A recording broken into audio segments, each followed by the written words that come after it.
Magandang araw Pilipinas, oras na para sa napapanong balita tungkol sa agham at teknolohiya sa bansa. Ito ang DOST Report. Ako po si Onin Miranda, ang inyong kapatid sa Mabuid, at kasama po natin ang nag-iisang kalihim ng Department of Science and Technology, Secretary Fortunato Boy de la Peña. Sec.Boy, magandang araw po. Isang makaagham na araw, Onin, at sa lahat ng ating mga taga-subaybay. Maya-maya po, Sec.Boy, makakasama po natin si Dr. Reynaldo Ebora, ang Executive Director ng DOST Philippine Council for Agriculture, Aquatic and Natural Resources, Research and Development o DOST PCAARRD. At ibabahagi niya po sa atin ang mga priority programs ng DOST pagdating naman sa sektor ng agrikultura. Pero bago yan, Sec.Boy, alamin po muna natin ang mga bagong kaganapan sa mundo ng agham at teknolohiya. Sec.Boy. Okay, Onin.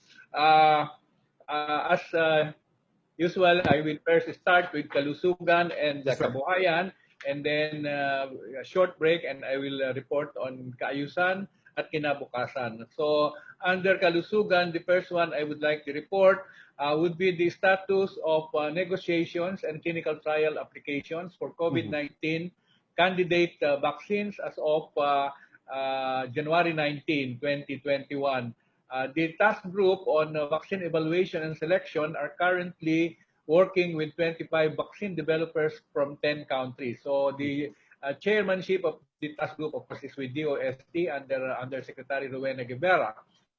There are 6 from China, 6 vaccines from China, 6 from the USA, 3 from Chinese Taipei, 2 from Russia, 2 from Australia, 2 from Germany, 1 from India, 1 from Japan, 1 from the UK, and 1 from Canada. These include those vaccine developers that not only express interest to conduct clinical trials in the Philippines, but also those whose intent are for vaccine distribution and local manufacturing. Our task group has signed another confidentiality disclosure agreement, this time with the German company CureVac, bringing the total signed CDAs to 12 as of today. And this includes Janssen, Sinovac, AstraZeneca, Gamaleya, Sinopharm, and Hui Sipei, University of Queensland, AdImmune Corporation, Academia Sinica, Tianyuan Biopharma, Bharat Biotech, and CureVac, which I mentioned. Exploratory talks with CureVac and IDT Biologica were held last January 11 and 13, respectively, to discuss possible avenues for vaccine cooperation. Both vaccine developers are from Germany. So far, among the 25 vaccine developers, there are 19 that have expressed interest to conduct the trials in the Philippines. Some of those that have progressed in their clinical application include the following: Janssen Pharmaceuticals from the US, which was the first vaccine developer that got the approval by the FDA to conduct clinical trials noong pang December 28, 2020. And they will begin conducting the clinical trial of their viral vector vaccine, hopefully within this month. On the other hand, Sinovac of China already received clearance from both the vaccine expert panel and the ethics boards. They also received approval already from the FDA for the conduct of the clinical trial in the Philippines. AstraZeneca has submitted their clinical trial application, which was cleared by both the vaccine expert panel and the ethics board. However, they withdrew their application for clinical trial in the Philippines last December 2020, and they are now applying for emergency use authority to the FDA. Also, the Gamaleya from Russia has recently withdrawn its application for clinical trials in the Philippines, but they will apply for emergency use authority to the FDA. The task group also received an independent clinical trial application from Clover Pharmaceuticals of China. Their application was already approved by the FDA last January 8, 2021. So the status of emergency use authorization applications were submitted also to the DFA. Meanwhile, the following have already submitted their application for EUA, or emergency use authorization, to the FDA: Pfizer, The FDA approved emergency use authorization was approved last January 14, and then the existing EUAs already, UK, USA, Kuwait, Mexico, Singapore, Canada, with WHO emergency use listing. Then AstraZeneca submitted their application for EUA last January 6. Okay, so their existing EUAs are from UK, Mexico, Argentina, and India. Gamaleya expressed their intent to apply for EUA, and they have existing EUAs from Russia, Argentina, and Belarus. Sinovac applied also for EUA to FDA last January 13, 2021. And then they have their existing EUA in China and Indonesia. And now on the updates on the preparations for the WHO Solidarity Trials, vaccine trials, the Philippine team is continuously recruiting personnel needed and coordinating with relevant government agencies and local government units for the preparations for the conduct of the clinical trials while awaiting the final standard operating procedure and specific protocols from WHO. The Memorandum of Agreement between the DOST and the DILG that outlines the partnership between the two agencies for the conduct of the WHO Solidarity Vaccine Trial has already been signed. Letters signed by Secretary Galvez, the vaccine SAR, and the guidelines for the local government units assistance on the implementation of the WHO Solidarity Trial were already sent last January 13, 2021 to the mayors where the WHO Solidarity Vaccine Trial will be conducted. We now go to Kabuhayan. Our DOST for the Riela Administrative Region has signed a partnership with St. Louis University in Baguio and a startup firm to develop automated contact tracing system. This agreement was signed last January 19, 2021 with the St. Louis University and MPTech Communication Equipment Manufacturing, or MPTech. Ito yung startup. For the implementation of a 6-month project entitled Contact Tracing, Automated Collection, and Tracking System, or CONTACTS, for Baguio City and Benguet. MPTech is a startup incubated through the St. Louis University Convergent Resilience Technology Business Incubator, and the DOST CAR will provide financial assistance of $200,000 for the project. Meanwhile, the DOST in Caraga has launched the upgrading of the Food Innovation Program to benefit 81 food manufacturers in the region. 81 food manufacturers from the different provinces in the Caraga region signed a memorandum of agreement with DOST Caraga last January 18 for the upgrading of the Food Innovation Program. Now, DOST Caraga, through this program, aims to provide technical interventions to food manufacturers, which include consultancy services, trainings, and models of proper packaging materials, FDA-compliant label designs, and quality assurance laboratory analysis for nutritional facts and shelf life testing. Ultimately, this initiative of DOST Caraga is aimed at enhancing the quality of pre-packaged food products in the Caraga region. So after the Memorandum of Agreement signing, the food manufacturers also attended a webinar on science behind food packaging materials and FDA-compliant label design via Zoom. The next report on Kabuhayan is the inauguration of the one-store hub in the city of Science of Muñoz, and I led the inauguration yesterday of the country's biggest one-store hub, which is located in the Science City of Muñoz, Nueva Ecija. So this is a joint project of the DOST Region 3, the local government of the Science City of Muñoz. Sila yung nagtayo ng building, with their own funds, and the Central Luzon State University, which owns the land. The hub will be managed by the local government unit, and it is expected to create an opportunity for many DOST-assisted firms and other firms to reach wider markets and provide customers with an effortless shopping experience. So may online ordering dito at napakabilis. No?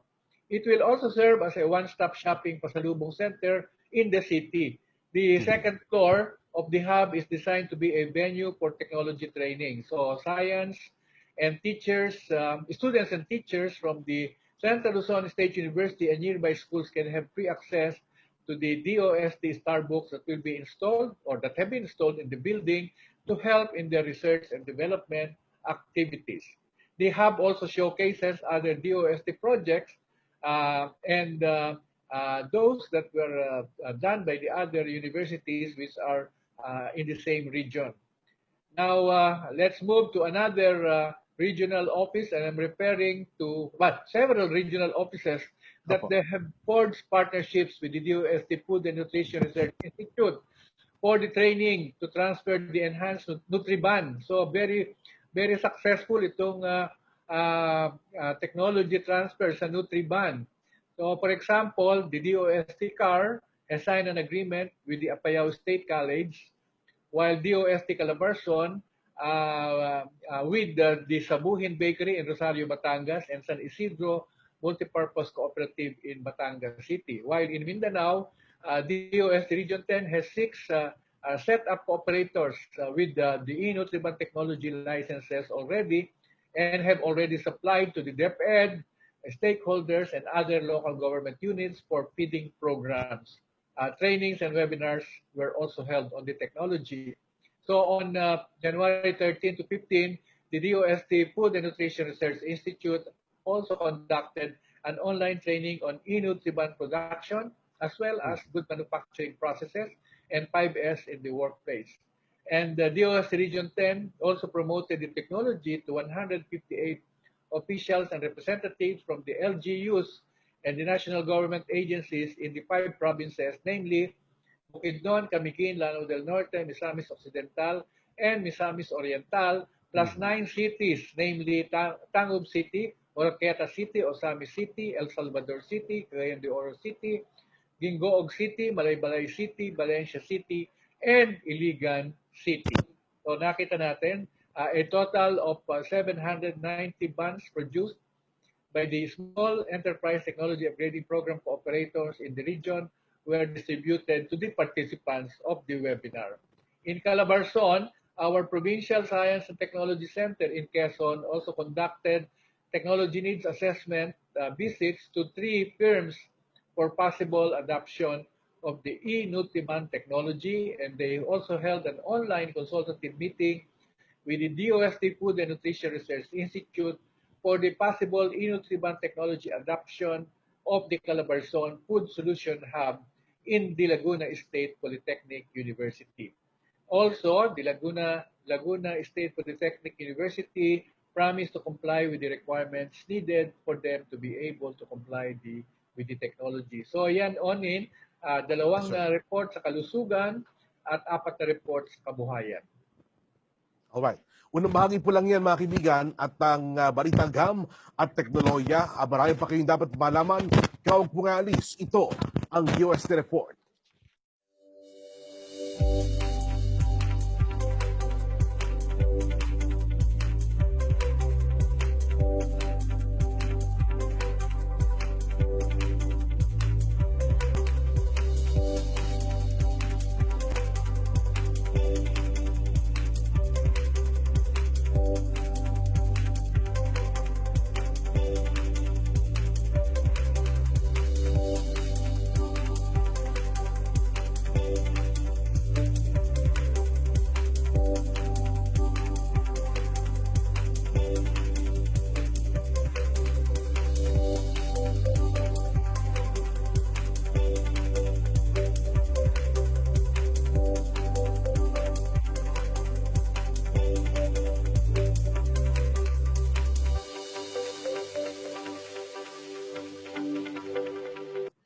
Para po sa pagpapatuloy ng DOST Report, narito pong muli si Sec.Boy.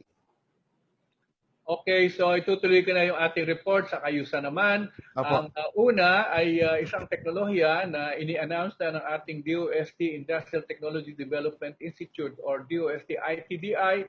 Ang tawag nila ay Compact Wastewater Treatment System which is available for adoption already from the DOST ITDI. We just developed this technology, which is designed to handle wastewater problems of small and medium enterprises that have limited space. Okay, so it can help these small and medium enterprises comply with the DENR effluent standards for Class C receiving bodies of water. So the technology will be able to help fast food restaurants reduce their wastewater discharge.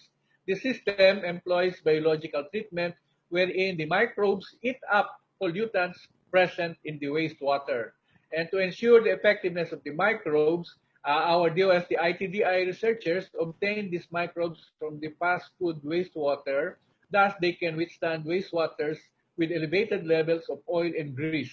So they also determine the optimum operating conditions for these microbes to thrive. So we have, well, as such, the pollutants can easily be converted by the microbes into forms that would not harm the environment.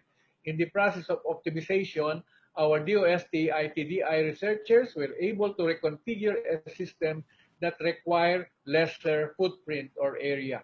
Also, employing an aerator that requires less maintenance and lower power consumption makes the system cost effective. So at present, there are two systems to be deployed in Malay Aklan and another one in Bulacan. So for those who are interested, our principal researcher here is Engineer Ray Esguerra of the DOST ITDI. Next, we have the DOST PCAARRD supported research at the Mindanao State University Iligan Institute of Technology. PCAARRD is the Philippine Council for Industry, Energy and Emerging Technologies, R&D. So the research has produced what we call bio-based polyols, POLYOLS, and polyurethanes for industrial applications. So the researchers from Mindanao State University, Iligan Institute of Technology, or MSU-IIT, have developed a process that will optimize the production of environment-friendly anti-corrosion material and foams through non-petroleum-based replacements from organic byproducts.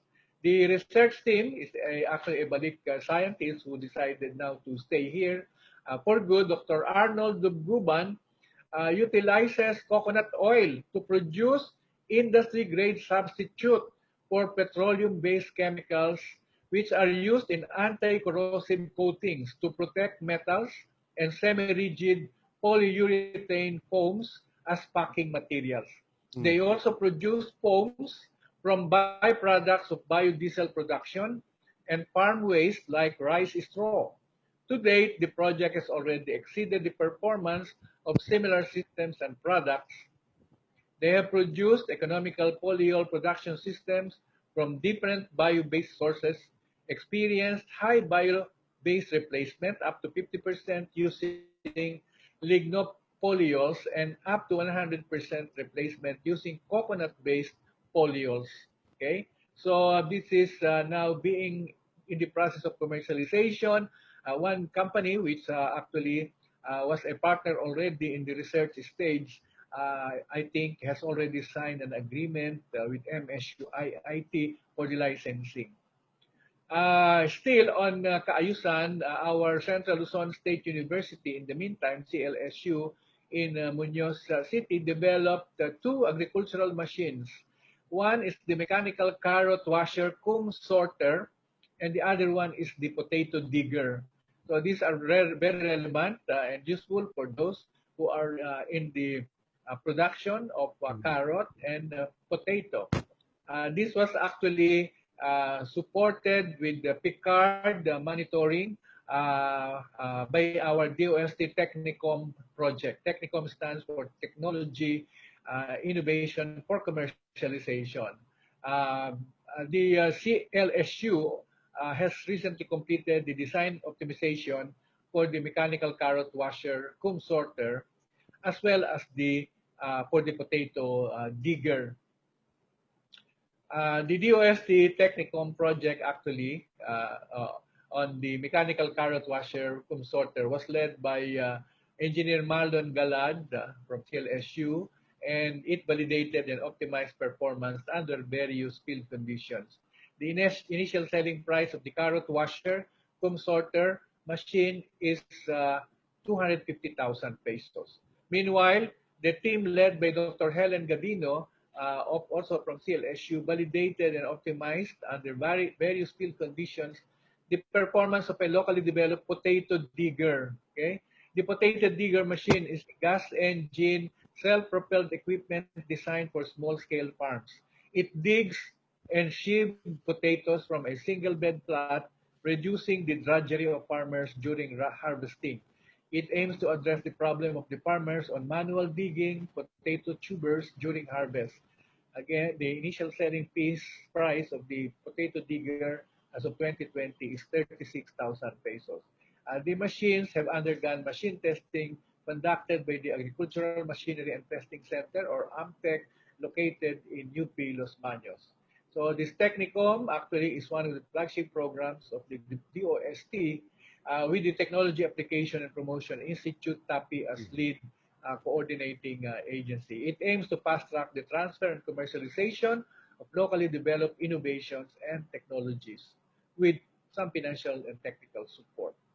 Now we go to item 10, which is our loan kinabukasan report here. We are already on our last. And this is an accomplishment of what we call the DG Hub Fab Lab Davao, which is a collaborative project of DOST Region 11, DTI Region 11, and the University of Southern Philippines, or USEP. And the product that has recently won an award in the DTI Region 7's Pub Fest is actually what they call the mirror board. Mirror board.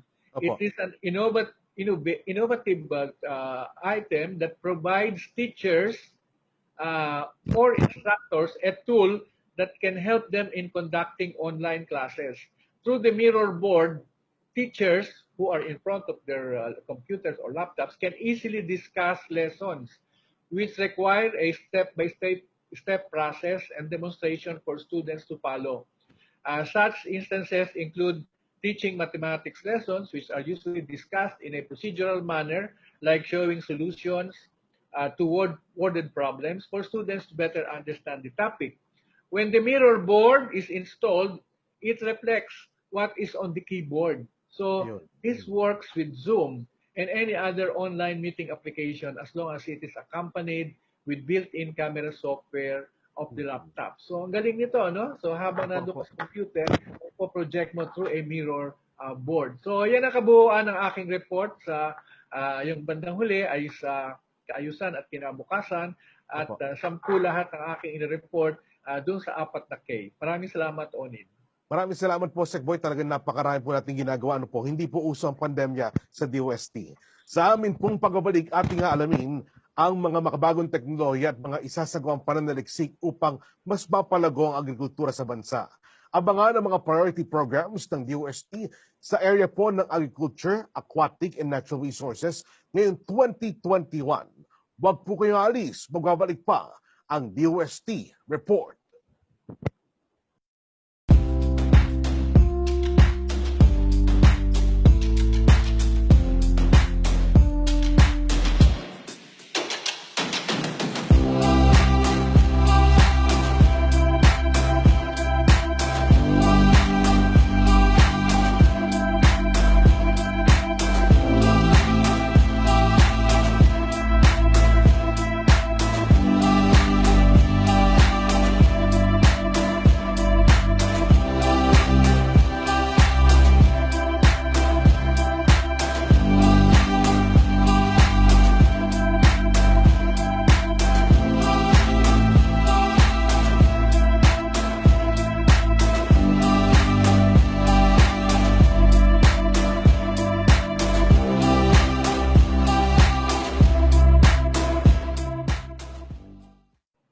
Malaki po ang ginagampan ng papel ng agrikultura bilang pinagkukunan ng pagkain, ng hanapbuhay at sandigan rin ng ekonomiya ng bansa.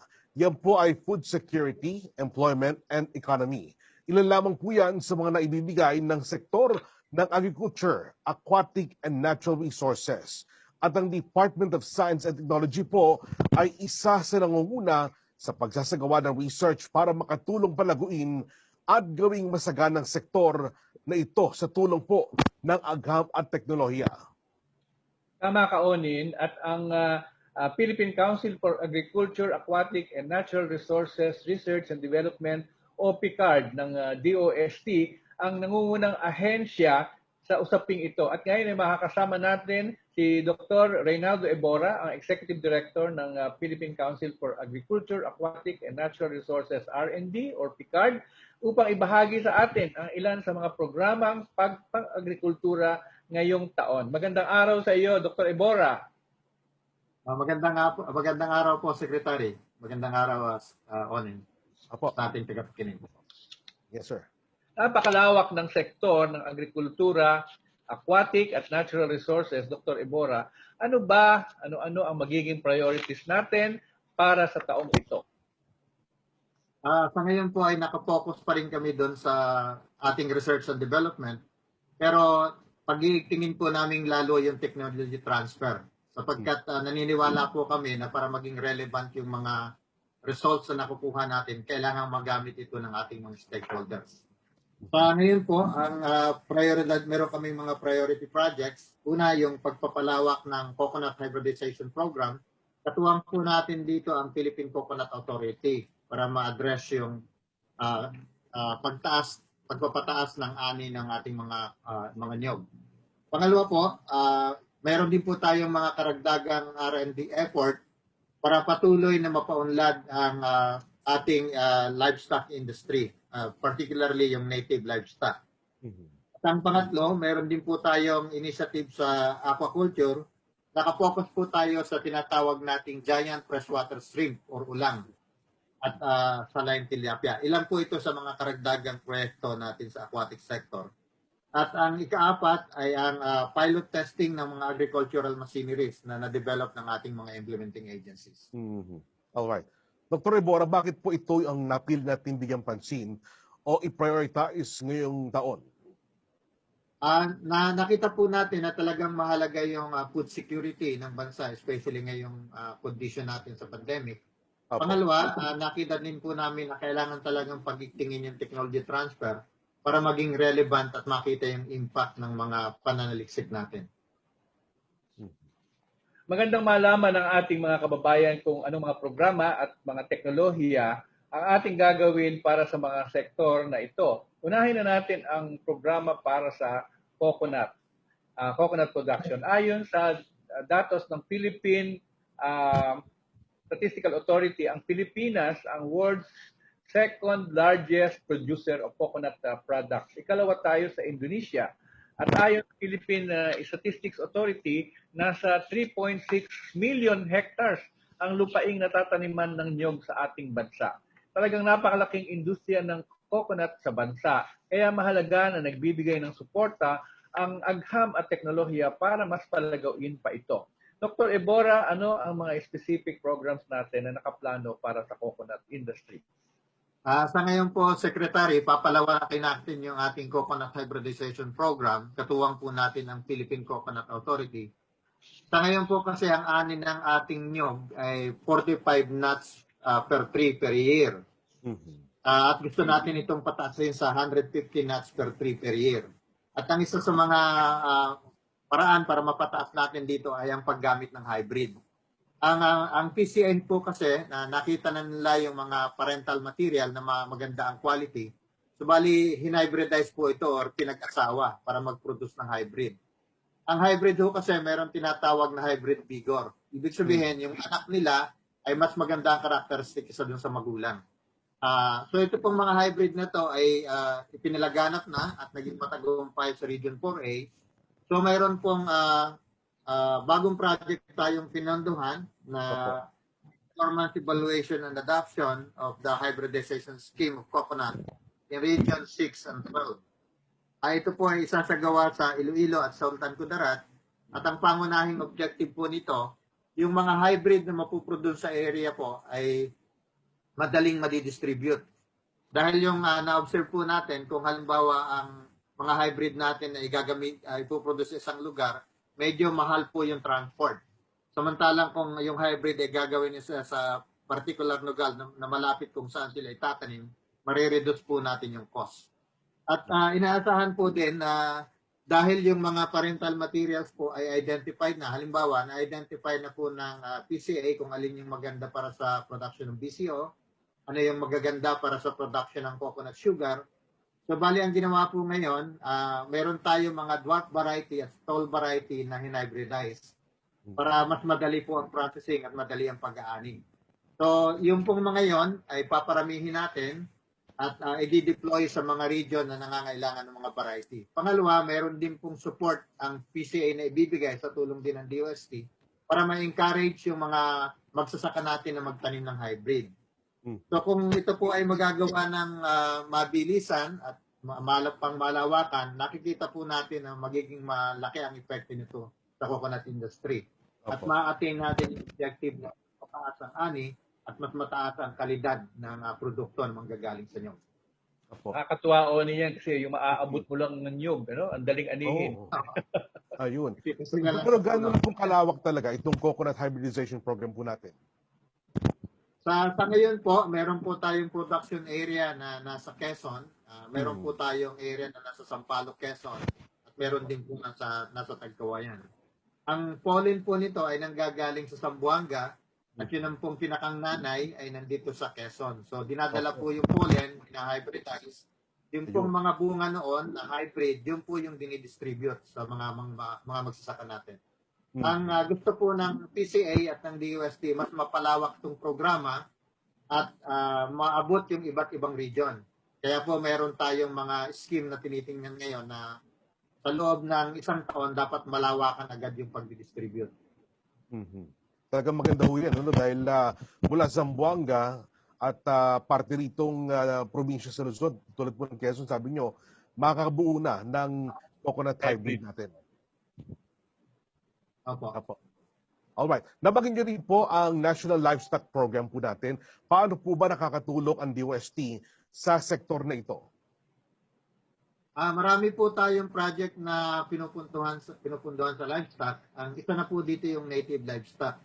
At maaaring familiar tayo doon sa success natin sa native pig, native chicken, at saka native duck. Sa ngayon, tinitingnan namin yung paggamit ng mga advanced na teknolohiya katulad ng paggamit ng molecular tools para mas mabilis yung breeding program natin, yung marker-assisted breeding at saka reproduction system. Meron din ho tayong mga pag-aaral para ma-manage natin yung mga sakit ng mga hayop. At kagaya ng halimbawa sa yung African swine fever, nagde-develop tayo ng mga detection kit. Ayun. Para madali nating ma-monitor kung nasaan yung mga may sakit na animal at magawa ng proper action. Kasama na rin yung effort natin sa avian flu. Again, ito po ay in collaboration ng DOST sa Bureau of Animal Industry. Meron din po tayong pag-aaral para mapataas ang production ng gatas ng ating mga baka, kalabaw at kambing.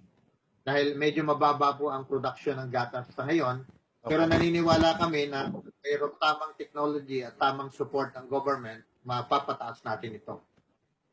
Kasama din po dito, mayroon po kaming ka-approve lamang na project nitong linggong ito para ma-address natin yung kakulangan natin sa karne dahil nga sa problema sa ASF. So ang isa pong tiningnan namin dito ay i-improve yung lahi ng ating pato o BB, yung tinatawag na muscovy-duck. Dahil marami ho itong karne kumpara sa itik. So mayroon po kaming pinondohang project na nasa Ifugao at nasa Quezon sa tulong ng Bureau of Animal Industry na sa tingin namin ay ma-replicate namin yung success namin sa native duck, yung sa itik. Pero sa pagkakataon po ito, ang focus natin ay hindi itlog kundi yung karne. So magsisimula na po itong project na ito ngayong first quarter ng 2021.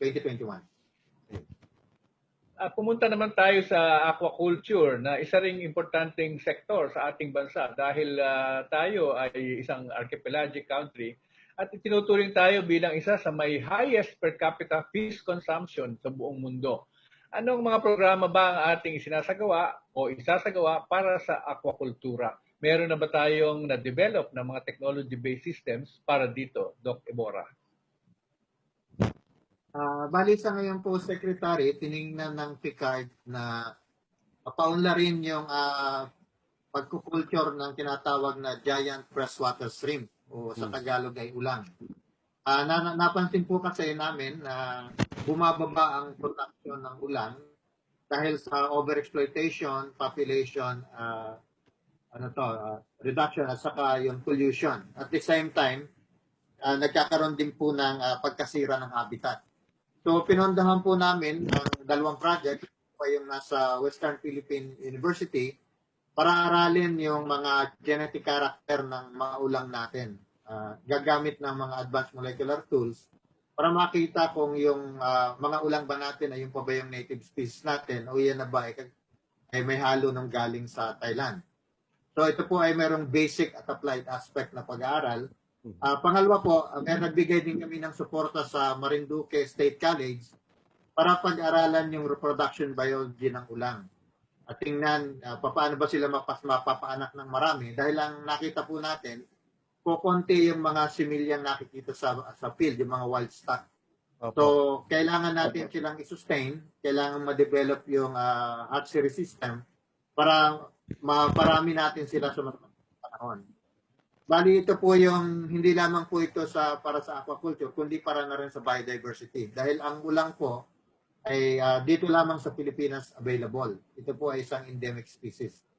So, ang contribution po nito ay sa biodiversity conservation at the same time dun sa production natin para sa food security. Okay.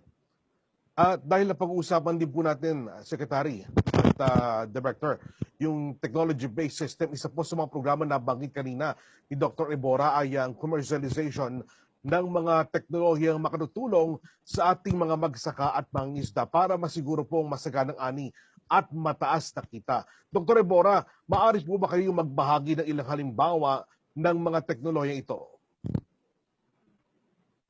Kasama po sa mga teknolohiyang yan, halimbawa yung mga agricultural machines natin para mapadali yung mga gawain sa bukid at sa pangingisda. At maging mataas din ang kalidad ng mga produkto dahil maayos ang kanilang pagkakaprocess. Ang isa po dito ay yung tinatawag na programmable dehydrator machine na dinevelop ng Iloilo Science and Technology University. Ito pong makinaryang ito ay gumagamit ng solar power. Pinapainit niya yung hangin at tinutuyo niya yung material. Sa ngayon po, mga herbal tea ang karaniwang pinagagamitan ng machine. Pero magagamit din po ito sa ibang produkto. Gaya ng mga chips at yung mga isda na tutuyuin. Ang advantage po nito, napaka-efficient ng kanyang process. Kasi yung ordinaryong dryer, nakakapagtuyo lang po siya ng kalahating kilo or 0.5 kilograms per day. Samantalang itong equipment na ito, nakakapagtuyo siya ng 5 kilo bawat araw. So, ibig sabihin yung efficiency ay mas mataas. Pangalawa, mas maganda ang quality ng dried materials. Kasi mas efficient yung process. So, tinitingnan din po ito na gagamitin na pangtuyo ng ibang mga produkto, kagaya halimbawa ng turmeric, yung mga crackers, and other related products. And at the same time, papilot test din po ito sa Panay at Iloilo at yung farm scale production ay gagawin din para kung makita natin na talagang maganda ang performance sa isang ibang product, imamas produce po itong makinarya na to para mas mataas ang production. Kasi yung sinasabi nating mataas na ani, mataas na kita, pag minsan kasi mataas ang ani pero dahil hindi na pa-process na maganda, ang value ng produce mo bababa din. So, mataas ang ani pero bababa pa rin ang kita. Pero dito ho, kung ganun ang gagawin ng mga makinarya natin, mas efficient ang quality, mataas na yung ani, mataas pa rin ang kita dahil yung quality ay ma-retain. Opo. Dr. Ebora, paano naman yung mga programa natin na ginagawa para makarating sa mga end user, yung mga magsasaka at mangingisda, itong ating mga teknolohiya na ito? Paano? Ano ang ating mga programa dito? Marami po tayong programa na para maparating sa mga stakeholders yung ating mga technology at produkto. Ang isa na po dito ay yung tinatawag nating extension.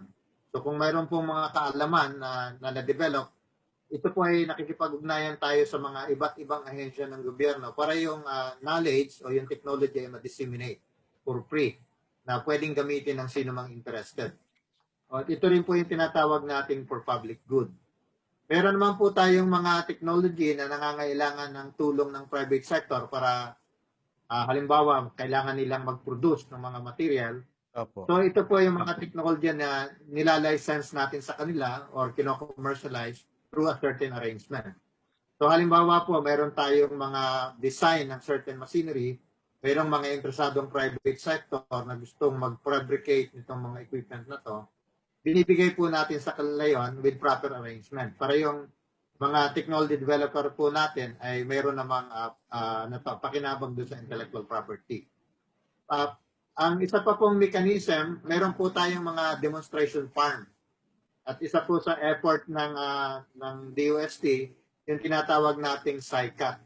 Yung mga farm po ito na basically for tourism, na doon natin pinipicture yung mga technologies na ginagamit. So parang gamit po siya sa tourism at the same time, nasa-showcase po natin yung mga technology na ginagamit niya para sa kanilang production. Alright. Dr. Ebora, maraming pong salamat sa inyo at sa inyo pong pag-ibigay liwanag sa ilang mga katanungan po natin sa araw na ito. Ano po ang inyong panguling mensahe para sa ating mga manonood? Inaanyayahan po namin kayo na tingnan yung mga technologies na available sa DOST, lalong-lalo na sa PCAARRD para sa Agrikultura, Aquatic at Likas na Yaman. Sa ngayon po ay marami kaming mga technologies na makikita niyo sa aming e-library. So puntahan lang po ninyo yung website namin at makikita po niyo din yung mga resources na available. Kung kailangan po ninyo ng mga publication tungkol sa technology, makipag-ugnayan lang po kayo sa amin. At pwede po namin ipadala either yung hard copy o yung electronic copy ng mga publication. Kung sakali po mayroon kayong specific na katanungan sa technology, pwede po kayong diretsong makipag-ugnayan sa amin at bibigyan po namin kayo ng access sa mga project leader namin para yung mga detalye ay makuha po ninyo. Marami pong salamat. Maraming salamat, Dr. Ebora, sa inyong pagbahagi ng ilan sa mga priority R&D for Agriculture, Aquatic, and Natural Resources. Sa aming pong pagbabalik, tutulungan ni Director Ebora si Secretary Boy sa pagsagot sa tanong ng bayan, kaya wag po kayong bibitiw, ito ang DOST Report.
Oras na para sagutin ni Secretary Boy ang tanong ng bayan. Para sa unang katanungan, wala po kay Monsi Serrano, writer sa The Philippines News Online. Given the uncertainty brought by the pandemic, what can DOST advise to the farmers and those who want to get into agribusiness? Well, whether may pandemic o wala, ay kailangan tayong magsipag talaga na mag-produce. Unang-una, kailangan ng pagkain at hindi yan mauubusan ng bibili. Basta yung mga pagkain na yan. At pangalawa, yung ating mga tulong tungkol sa teknolohiya ay hangad natin makapagpataas ng kanilang ani at kita. Kasi yung ani mapapataas mo pero pwedeng yung kita hindi tumaas. Depende yan kung anong panahon mo ipagbibili, kung anong form mo ipagbibili at kung ano yung produkto mong napili. Kaya kanina nakikinig pala ako kay Dr. Ebora, nagugutom na ako kasi masarap ang ulam, masarap ang native chicken, masarap ang Opo. mga produktong galing sa coconut, ano? So lahat na 'yan ay may bibili, ano? Ayan. Alright. Ito yung katanungan mula kay Joel Adriano ng ang Philippine Area Manager, Regional Head for Asia Pacific Edition ng SciDev.net. I can see that livestock development program is one of the priority areas of the DOST. The problem posed by the African swine fever or ASF in the swine industry, particularly in Luzon, what are the programs or research studies being implemented by the Department of PCAARRD? Sa ASF po, nakikipagtulungan kami sa Bureau of Animal Industry para makadevelop ng mga detection kit para makita natin kung alin yung mga area na mayroong infection ng ASF. Pangalawa, nagde-develop din po tayo ng disease management system na applicable. Kasi ang nakikita po natin sa ASF, medyo talagang mahirap siyang kontrolin dahil kapag nagkaroon ng infection, kailangan mong alisin yung iyong mga hayop. So, ibig sabihin, mauubos. So, sa ngayon po, nagkakaroon tayo ng kakulangan sa karne. So, ang isa sa mga programa namin para ma-address ito ay tingnan yung habang hindi pa nasusolve yung problema sa ASF, tingnan ano yung mga animals na possible na source ng karne. Kaya nag-approve po kami ng proyekto na para sa muscovidac, yung BB or pato, na very popular sa norte. Ang gusto po naming mangyari dito, kagaya ng nagawa namin sa Itik Pinas na napataas namin ang production ng itlog, ay mapataas pa ng production ng karne na consistent ang quality pagkatapos yung breeding system ay well established. Kung mayroon mang shortage sa ibang klase ng karne, meron tayong madali ang pamalit at yung mga maliliit nating mga magsasaka ay madali nilang masusustain yung production dahil hindi masyadong malaki ang input. Katanungan mula kay Bel Suraran ng DZE si Radyo Aguilar, kaugnay din po sa paghahayupan. Ano na po ang mga developments sa native livestock program ng inyong ahensya? Partikular po ang Itik Pinas na nasimulan na po ng ilang lalawigan sa bansa. Yeah, Dr. Ebora. Ngayon po ay ito namin pinapalaganap yung Itik Pinas dahil talaga pong proven na mataas ang kanyang production. So, nung isang linggo lang po, nag-approve kami ng bagong project na nakapokus sa Mindanao, sa Zamboanga. Dahil successful po yung programa namin doon sa native chicken, inintroduce na rin po namin doon yung native duck, yung Itik Pinas nga. At ito po ay offshoot ng aming effort sa under the Galing PCAARRD kasi nung mag-lockdown ho, mayroon kaming mga distribution system doon na namigay kami ng itlog ng itik galing sa Itik Pinas at nabigay din kami ng mga sisiw na kanilang aalagaan. Fortunately, yung mga nag-alaga po na ay very satisfied sa performance, kaya humiling sila na kung pwedeng i-sustain yung programa. So, bukod po doon, pinalaki namin yung number ng participants, yung mga farmer beneficiaries. So, yun yung dating 10 pamilya, dadagdagan pa po yan ng mas marami. Ka-approve lang po ng proyekto na yon at ito ay may implement niya yung first quarter ng 2021. Pangalawa po, yung aming mga programa sa native chicken, tinitingnan namin kung paano ang magiging deployment din yan sa iba't ibang lugar dahil marami po tayong klase ng native chicken. Yung pong sampen ay very popular na kung kaya't yung kanilang production ng mga sisiw ay kailangan paramihin para mas marami yung madidistribute. Ganon din po yung ibang mga breed ng native chicken natin. Alright. Mula po kay Angie Lee, People's Brigada News, Manila, Usapang Magayan Online. Sa larangan po ng mga gamitan sa pagsasaka, ano ang mga equipment na develop ng DOST para mapadali at mapagaan ang gawain ng ating mga magsasaka pagdating sa pagtatanim? Yes, si Dr. Ebora Ito din. yung kasama.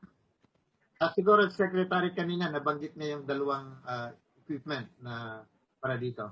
Potato, saka yung sa carrot. Oo. Carrot sorter. Pero more than that, marami pa. For example, ngayon, na nakaka-produce na tayo ng sarili nating 12 cylinder diesel engine na mahalagang component para sa pagsasaka ay marami ng pwedeng agricultural equipment na ikabit dito. At meron kami ngayong proyekto din, ang Metals Industry Research and Development Center, na yan ang objective at maipakita na yung ating sariling engine ay pwede nang gamitin sa agriculture. At yun yung programa ng DOST PCAARRD na padaanin na sa testing lahat ng mga na-develop na so far para nang sa ganun ay malaman kung ano ang performance at nang sa ganun mass produce na yung talagang maganda ang performance at mura ang halaga. Karagdagan po doon, yung pong nabanggit ni Secretary kanina, yung pong mga pinapilot test natin ay dumaan na sa approval ng AMTEC, yung Agricultural Machinery Testing Center. So, ibig sabihin po, yung quality niya, yung assurance na matibay siya ay nandun na. Ang kailangan na lang po dito ay maging routine yung fabrication para ma-disseminate natin sa mga stakeholders natin. Alright. Director Reynaldo Ebora, Executive Director po ng DOST PCAARRD. Maraming salamat po sa oras na ipinagkalob niyo sa amin sa araw na ito. At Secretary Boy, baka may nais pang ipaalala sa ating mga manood. Well, ang aming mga teknolohiya naman ay available. At halimbawa sa PCAARRD, siguro Dr. Ebora, banggitin mo na kung saan-saan pwedeng tingnan kung ano yung mga technologies na available sa agriculture. Saan-saan ba makikita yan? Secretary, pwede po nilang tingnan yan sa aming website. Nandun po yung mga technology. Bukod doon, meron po kaming special unit, yung DPITC, DOST PCAARRD Innovation and Technology Center, na sila po yung nag-handle ng karamihan ng technology transfer process namin. Nandun po yung buong lineup ng mga technologies na available. Kung sakali pong kailangan din nila yung assistance para ma-protect yung mga technology, disseminate, kasama po yun sa service na ini-offer ng DPITC. At kagaya ng nabanggit ko kanina, yung e-library namin, yung mga publication tungkol sa mga technology na develop ng DOST PCAARRD, pwede po nilang i-download yun for free sa aming e-library. Of course, meron kaming programa online na yung aming mga magsasaka-scientista na successful sa kanilang mga farms, at meron silang pwedeng maipakita o share na technology. Ginawa na namin yung parang agritourism destinations at doon ay pwedeng mag-conduct ng training yung ating mga magsasaka-scientista. So, ito ay magandang puntahan ng mga turista kasi makikita nila talaga kung ano yung mga teknolohiya para sa agrikultura at maganda ring training place. Yung ating mga estudyante na nag-o-opt to take agriculture, yung mga nasa TESDA halimbawa na gusto mag-train ng agricultural skills na kailangan ng mga farmers. At dahil talaga pong sa agrikultura ay napakalaki ng role ng teknolohiya.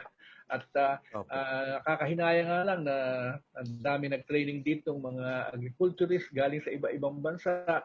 Pagbalik nila sa kanilang mga bansa ay gumanda ang kanilang performance. Kung minsan naunahan pa tayo, kailangan lang siguro talaga ng very strong policies in support of agricultural productivity. Yun lang ang akin. At kami ay nakasuporta dyan.